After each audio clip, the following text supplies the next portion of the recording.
besoin majeur, c'est de recruter des médecins dans un certain nombre de spécialités. Parce qu'on le sait, on a certaines spécialités où on ne couvre pas assez les besoins des patients, et qui nous le disent d'ailleurs, on le sait.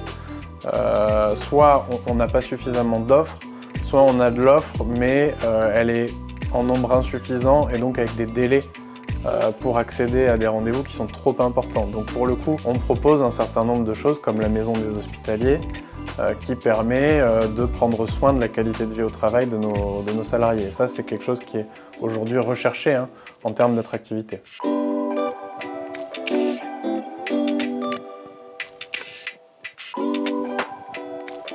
Les petits poussins libèrent les tensions. Vous appréciez la senteur de lavande qui se dégage. Ça enlève les tensions de la journée, ça libère l'esprit et ça nous apaise avant de rentrer chez soi.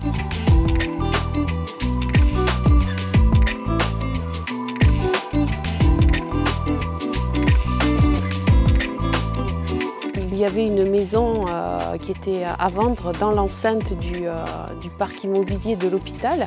Et du coup, l'hôpital a acheté cette maison pour en faire la maison des hospitaliers, qui aujourd'hui propose des soins de massage, du yoga, du sport, de l'hypnothérapie, de la réflexologie. Et là, on démarre tout un programme de conférences. Et ces programmes permettent au personnel hospitalier de se détendre et de reprendre une activité leur après-midi de travail en toute sérénité.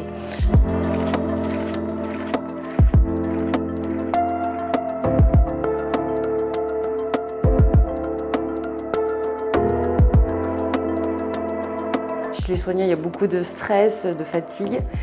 Et la réflexologie, ça permet aussi une profonde relaxation. Moi aussi, ça m'apporte de pouvoir apporter à l'autre. Et c'est gratifiant. Déjà de se voir aussi en dehors avec les autres agents, puis de se mettre au sport. Ça vide la tête, on décompresse, donc c'est important pour nous.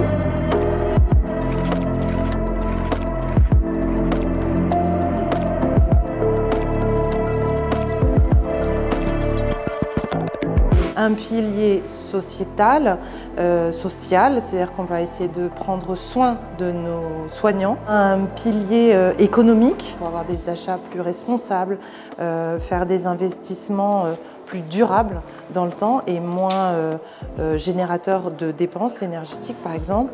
Et on a un volet écologique, c'est-à-dire que là on travaille en fait sur tous les aspects qui vont avoir un impact sur l'environnement, que ce soit nos déchets, que ce soit des dispositifs médicaux. Et on va aussi travailler sur la sobriété numérique et la sobriété énergétique.